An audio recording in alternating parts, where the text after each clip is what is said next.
এখানে।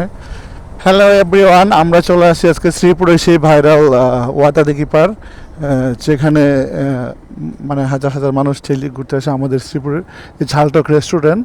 তো পাশে এটা হচ্ছে ওয়াতাদিঘি পার। আমরা এখন ওয়াতাদিঘি পাড়ে চলে আসছি। দেখেন ওয়াতাদিঘি পাড়ে সোজা যাও ও লোকেশন। এটা হচ্ছে আমাদের শ্রীপুরে যে ওয়াতাদিঘি পাড়ের যে লোকেশনটা, মানুষজন বসে বসে সেখানে মানে সময় পার করতেছে। খুবই একটা সুন্দর জায়গা ওয়াতাদিঘি পাড়। দেখেন কি একটা অবস্থা। সামনে যাও, সামনে যাও, একবার ওই মাথা বন্ধ যাও সামনে।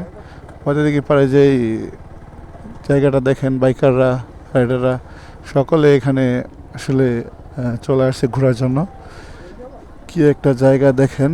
এটা হচ্ছে শ্রীপুরের যেই মানে ভাইরাল ওয়াতাদিঘি। আমাদের শ্রীপুরের যে কেন্দ্রীয় নামাজ হয়, এটা হচ্ছে নামাজের এটা হলো ওয়াতাদিঘি পারে। আমরা এখন মোটামুটি একটা রাউন্ড দিচ্ছি। খুবই ভালো লাগতেছে ওয়াতাদিঘি পারে। দেখেন কত হাজার হাজার বাইকাররা এখানে তাদের রাইড শেয়ার করতেছে। তো এটা হচ্ছে একটা ফেমাস জায়গা আমাদের শ্রীপুরের, খুবই ভালো লাগার মতো।